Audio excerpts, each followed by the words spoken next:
Mesdames et messieurs, bonjour. Vous êtes à l'écoute de l'élan africain. Bienvenue dans cette nouvelle édition d'Afrique Hebdo et rendez-vous hebdomadaire retraçant les grandes lignes de l'actualité africaine.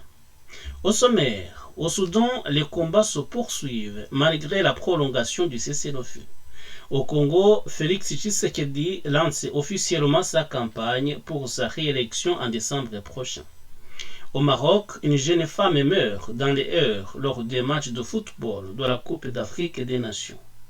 Malaise en Afrique du Sud, la présidence annonce que le pays reste membre de la Cour pénale internationale malgré ce qui avait été annoncé précédemment.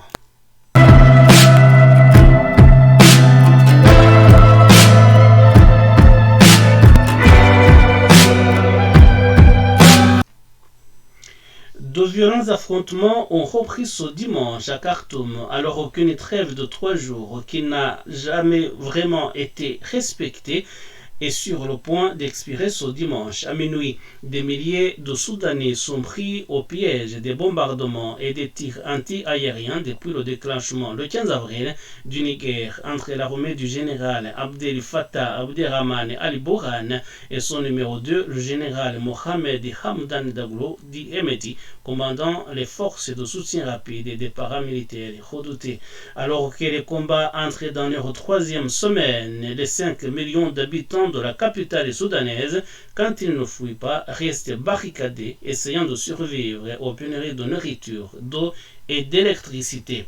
Les gouvernements étrangers ont évacué les ressortissants et des citoyens d'autres nationalités vers notamment l'Arabie Saoudite. Malgré les appels de la communauté internationale, aucune solution diplomatique n'est en vue entre les deux rivaux qui continuent de s'invectiver par médias interposés. République démocratique du Congo, des milliers de personnes ont marqué ce samedi 29 avril au stade des Martyrs à Kinshasa la naissance officielle de l'Union sacrée de la nation, une coalition soutenant la candidature du président Félix Tshisekedi à sa réélection en décembre prochain. L'Union sacrée de la nation rassemble la majorité mise en place par le président Tshisekedi en décembre 2020. Cette présentation intervient un mois après le remaniement du gouvernement. Deux figures de cette coalition, le nouveau ministre de la Défense, Jean-Pierre Bemba, ex-chef de guerre, et le nouveau ministre de l'économie, Vitali Kamere, tous les deux sont des vice-premiers ministres. Le 15 avril dernier, lors d'une réunion à Lubumbashi, les opposants Martin Fayulu, Moïse Katumbi, Matata Mponyo et Deli Sesanga avaient annoncer des actions communes visant à empêcher la réélection du président Félix Tshisekedi. Toujours en République démocratique du Congo, le commandant de la force de la communauté des États de l'Afrique de l'Est en République démocratique du Congo, justement, le général Jeff Nyaga a démissionné de son poste.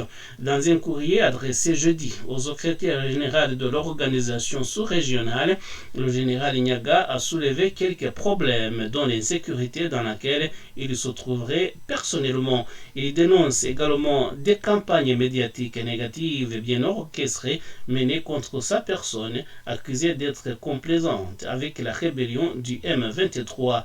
Il s'insurge aussi contre la République démocratique du Congo qui, selon lui, n'a pas payé les frais administratifs afférents au bureau du quartier général de la force, au logement des officiers de l'état-major, à l'électricité ainsi que des salaires des civils. Le président Kenya William Ruto a aussitôt nommé le général Alpha Ksade Muturi Kiyugu en remplacement du général démissionnaire. Le cas de Vladimir Poutine met les autorités sud-africaines dans l'embarras alors qu'il recevait le président finlandais Sauli Niinisto mardi 25 avril 2023. Le président Cyril Ramaphosa a annoncé lors d'une conférence de presse que son parti, l'ANC, parti au pouvoir, avait décidé qu'il serait prudent que le pays se retire de la Cour pénale internationale.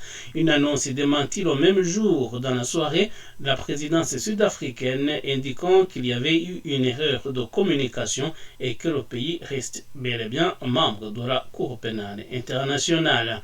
Un embarras manifeste qui vient du fait que l'Afrique du Sud, membre de la CPI, serait contraint d'arrêter le président russe Vladimir Poutine si jamais il venait à mettre les pieds dans le pays, alors que l'Afrique du Sud entretient des relations très étroites avec la Russie, les deux nations étant membres de l'alliance BRICS avec la Chine, l'Inde et le Brésil. La Cour pénale internationale a émis en mars dernier un mandat d'arrêt international à l'encontre du président russe Vladimir Poutine, accusé de crimes de guerre en Ukraine. Un sommet de l'alliance BRICS est prévu en août de cette année en Afrique du Sud.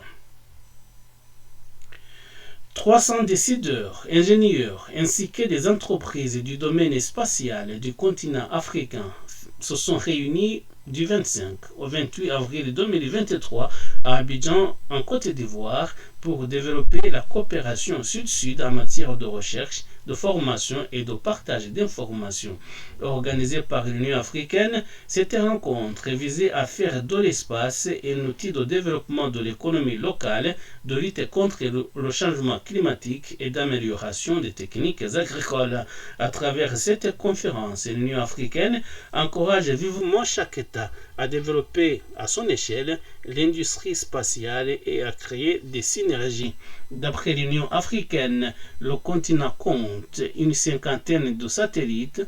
En 2021, ce domaine générait près de 20 milliards de dollars et de nombreuses entreprises se tournent dorénavant vers l'industrie spatiale. Une Marocaine de 29 ans est morte samedi 29 avril 2023 au soir à Casablanca avant un match de la Ligue des champions de la Confédération africaine de football. Elle a été victime d'un malaise lors des mouvements de foule alors que de nombreux supporters essayaient de pénétrer dans le stade. Une enquête a été ouverte par les autorités marocaines sous la supervision du parquet local. Le Raja Casablanca a rencontré l'équipe égyptienne Ali en match retour des quarts de finale de la Ligue des champions. Plusieurs groupes de supporters du Raja, en surnombre, n'ont pas pu accéder au stade. Une bagarre générale marquée notamment par des jets de bouteilles a éclaté dans une tribune à la fin de la rencontre entre bandes rivales du Litra Raja, éliminés de la compétition après le match nul de leur équipe 0 partout. Les policiers ont dû intervenir dans les gradins pour faire cesser les affrontements. Des heurts ont ensuite eu lieu dans les rues avoisinantes, d'après les témoins.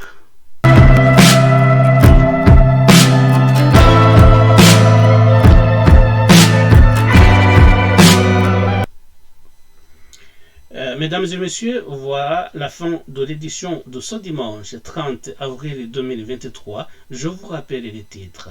Au Soudan, les combats se poursuivent malgré la prolongation du cessez-le-feu. Au Congo, Félix Tshisekedi lance officiellement sa campagne pour sa réélection en décembre prochain. Au Maroc, une jeune femme meurt dans des heurts lors des matchs de football de la Coupe d'Afrique des Nations. Malaise en Afrique du Sud, la présidence annonce que le pays reste membre de la Cour pénale internationale malgré ce qui avait été déclaré précédemment. Mesdames et messieurs, je vous remercie de nous avoir suivis. Merci de votre attention et à la semaine prochaine.